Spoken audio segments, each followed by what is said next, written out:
Business को start तो किया जाता है इनिशियल लेवल पे, वो स्पार्क रहता है, लेकिन एट द पॉइंट कहीं पे सैचुरेशन पॉइंट आ जाता है। अब क्या, अब समझ नहीं आता। आई अंडरस्टैंड कि मतलब एक बार बिजनेस हमने स्टार्ट तो कर दिया, एक लेवल पे आ गया, लेकिन ये नहीं पता उसके बाद क्या करें।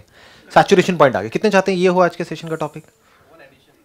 That means how to take the business on the next level. If you can also talk about a little bit of a blueprint to success so that we don't hit plateau like these guys are saying. Right. Can we have a blueprint of success right in the beginning and then walk on it and assume that we're going to meet those targets? अगर short कोई blueprint है business में successful होने का, तो वो सिर्फ ये है कि हमको ये समझ आ जाए कि कोई ब्लूप्रिंट नहीं है. एंड हाँ, दिस इज द ओनली हाँ, बिकॉज हाँ, ब्लूप्रिंट फॉलो करने का मतलब क्या है? वो ब्लूप्रिंट किसी ना किसी ने बनाया है. जिसने बनाया है उसने पास्ट के बेस पे बनाया है, प्रेजेंट के बेस पे तो नहीं बनाया. फ्यूचर उसको पता ही नहीं क्या है. तो मतलब वो बंदे ने 10-20 साल पहले कोई काम किया था, उसके बेस पर उसका जो एक्सपीरियंस था उसके बेस पे कुछ लिख दिया है और लोगों को बोल रहा है देखो ये है, इसको फॉलो करो. और थियोरेटिकली वो सारी बातें हमको पता होती हैं. It's more to do with the mindset. And as far as mindset is concern, तो इट्स नॉट अ ब्लूप्रिंट.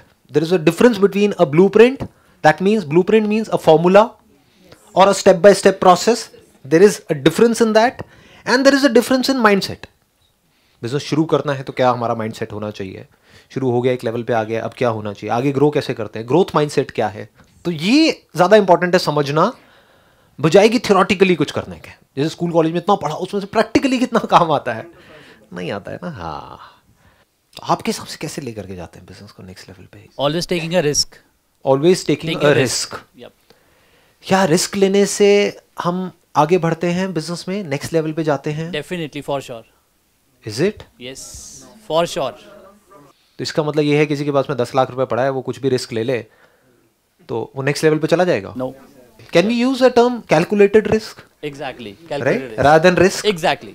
यानी अगर हम रिस्क लें बिना किसी कैलकुलेशन के तो मरे, और कोई रिस्क ही ना लें तो भी मरे.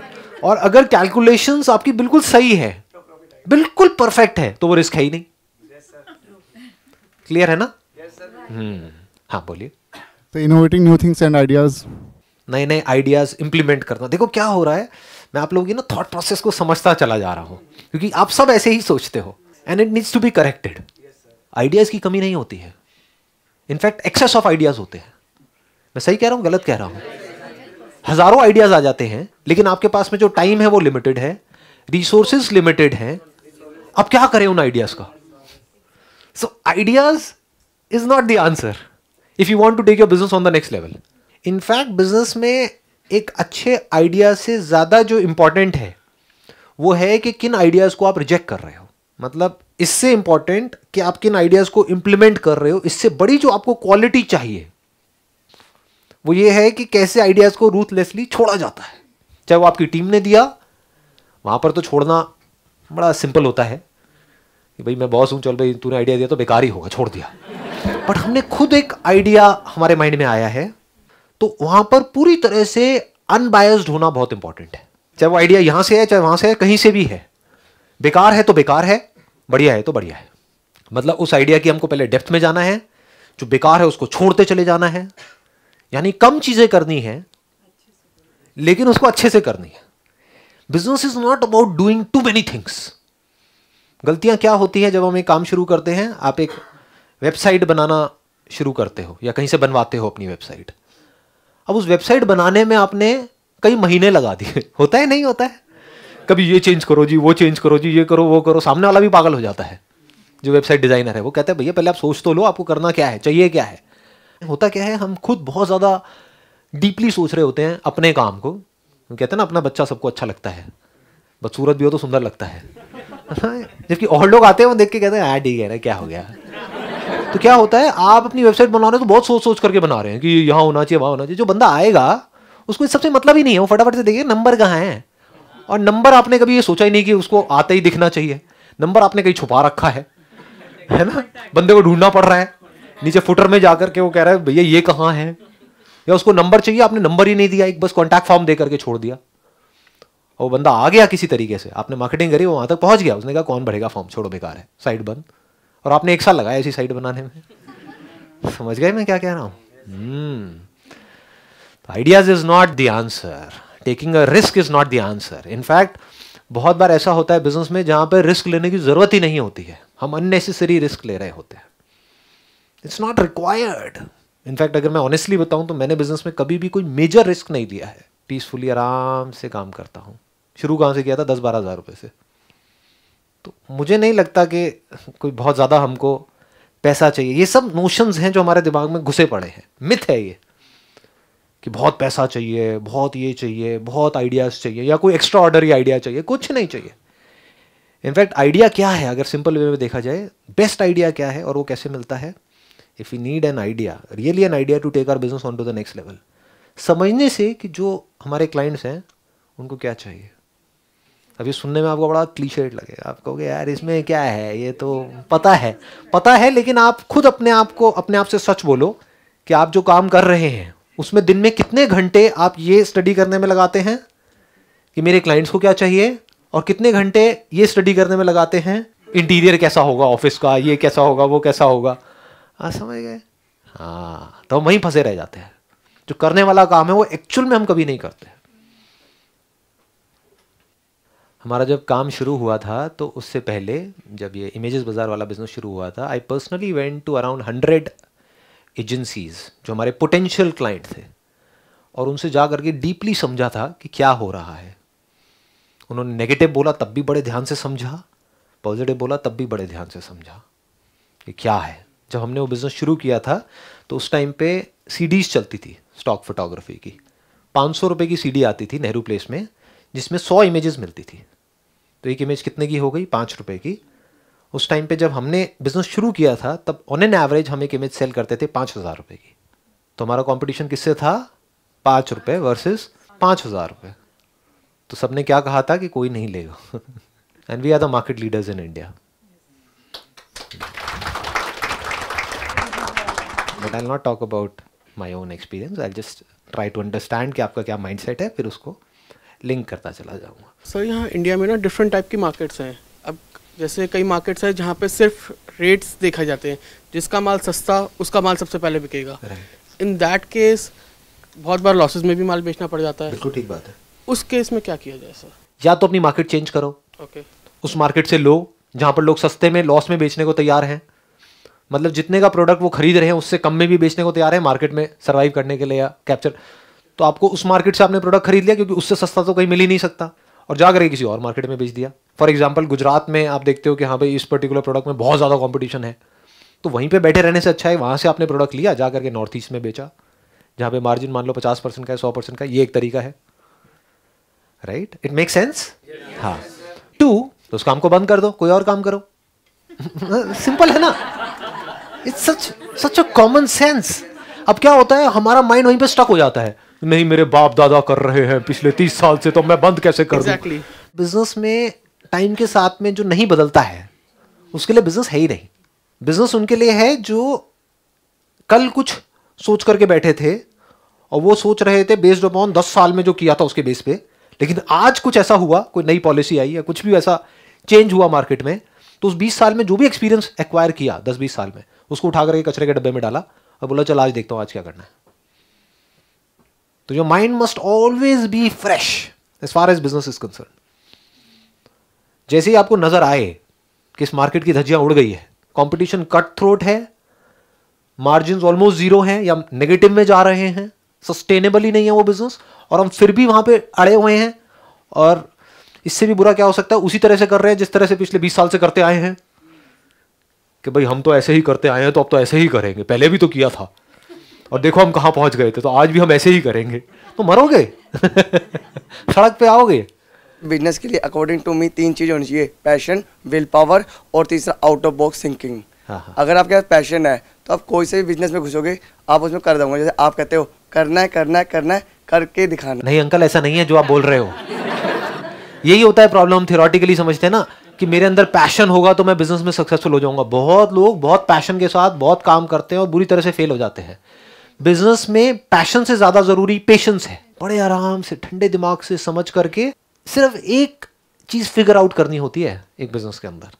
वो एक अगर आपने फिगर आउट कर ली, अपनी सही पोजीशनिंग आपने बना ली अपने माइंड में पहले, फिर उसको प्रैक्टिकली आराम से आपने अप्लाई कर दिया, तो और कुछ करने की जरूरत ही नहीं है. ठीक है ना, कोई बीमार है उसको एक दवाई चाहिए, अगर आपने वो दवाई क्रैक कर ली और वो दवाई असरदार है तो अब आपको और क्या चाहिए बिजनेस में कामयाब होने के लिए? उस बंदे की बीमारी और जगह से ठीक नहीं हो रही, बट समहाउ और the other you have cracked it, आपने ऐसा प्रोडक्ट बना लिया, तो आज नहीं तो कल वर्ड ऑफ माउथ अपने आप फैलेगा। जो ठीक होगा वो चुप नहीं बैठेगा, वो जा करके अपने आप बताएगा, अपने आप ही आपका बिजनेस इतना फैल जाएगा कि लाइन लगी पड़ी होगी। देखा होगा आपने ऐसे लोगों को। आपने एक बोला था पैशन, दूसरा क्या बोला था? Will power. विल पावर चाहिए, हाँ बिल्कुल चाहिए, इसमें कोई डाउट नहीं है। और तीसरा क्या बोला? Out of box thinking. Out of box must not be just for the heck of it, because this has kind of become a buzzword.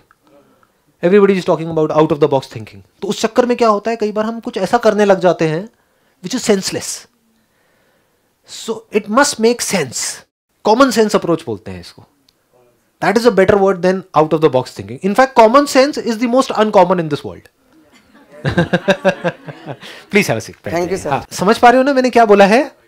Common sense. And what is common sense? जो सबको समझ आ जाए।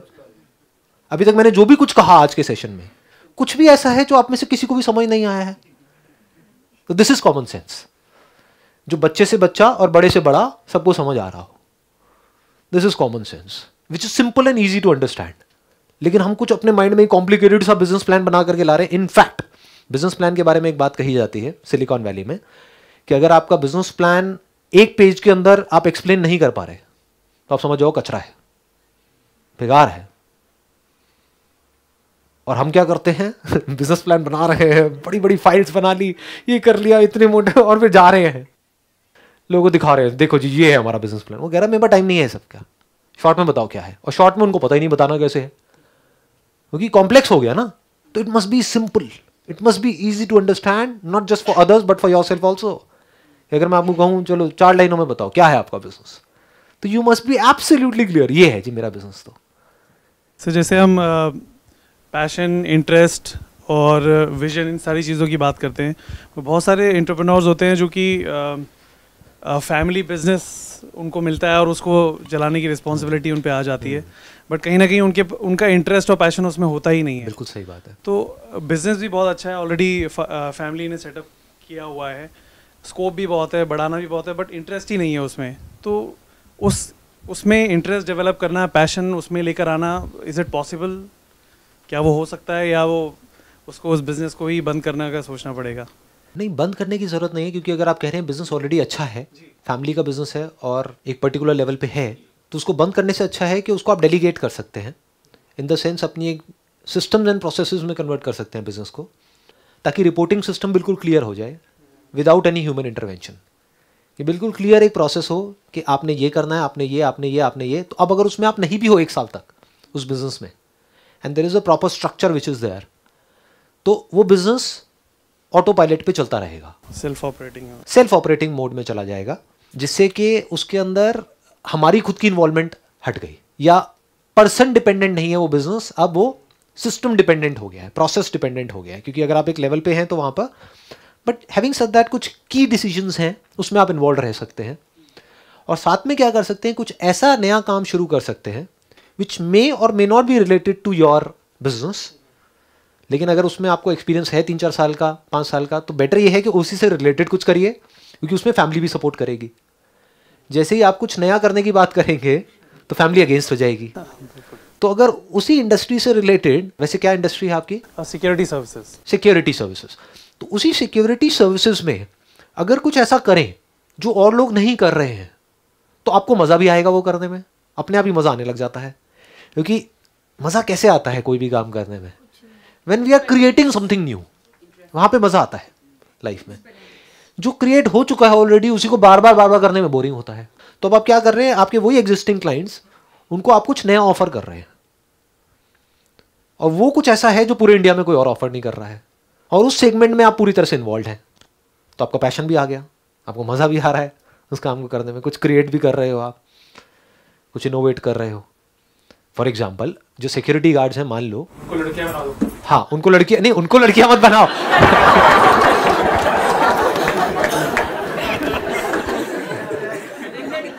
पाजी क्या बोल दिया आपने?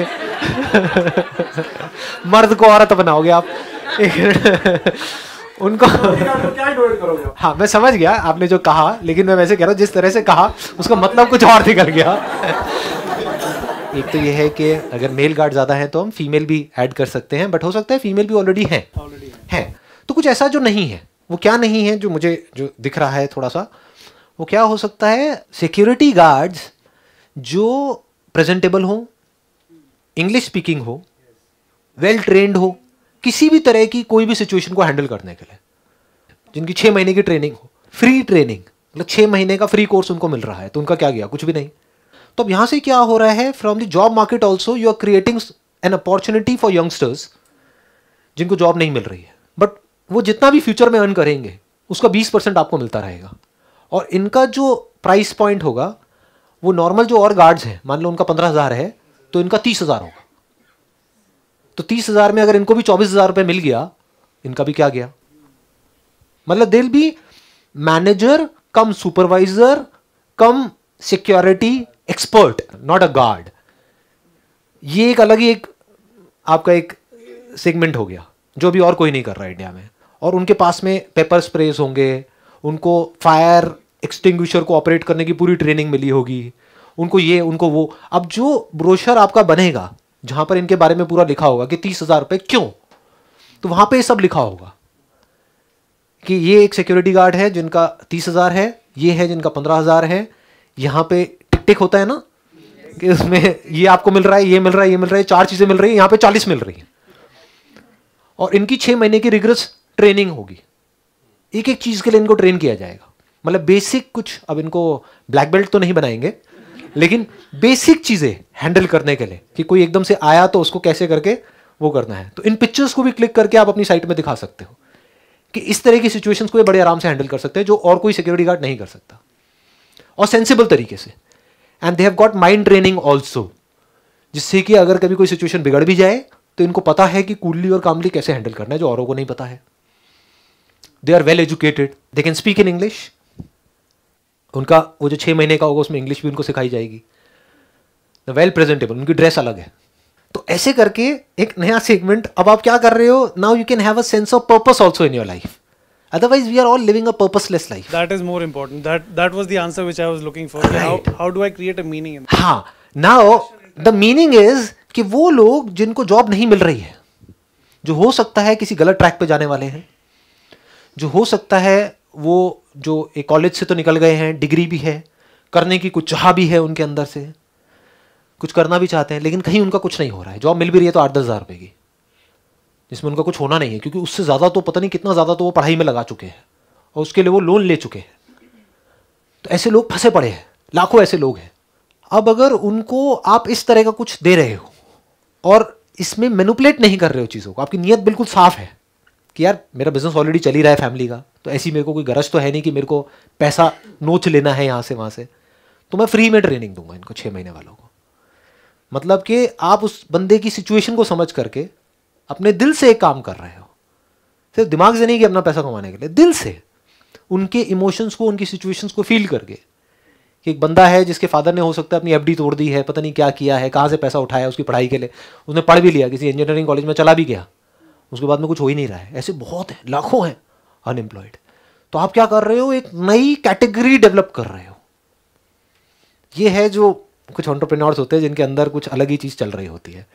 तो ऐसे अगर आप सोचने लग गए तो जब सुबह उठोगे तो अब आपको उठना नहीं पड़ेगा अलार्म लगा करके, 6 बजे अपने आप ही नींद खुल जाएगी, अपने आप वहाँ पर उस इंस्टीट्यूट में जाओगे, आप देखोगे ये सब ठीक से चल रहा है नहीं चल रहा है, आप एक एक चीज़ को ध्यान से देखोगे और फिर आप देखोगे कि जब इनको प्लेसमेंट मिली तो ये सब कुछ ठीक है वहाँ पर या नहीं है। मतलब you will be actively involve in this whole thing, because आपको पता है मैं एक नई दुनिया क्रिएट कर रहा हूँ। तो आप सिर्फ अपने बिजनेस के लिए काम नहीं कर रहे, आप इंडिया के लिए काम कर रहे हो, आप इस वर्ल्ड के लिए काम कर रहे हो, आप यूथ के लिए काम कर रहे हो।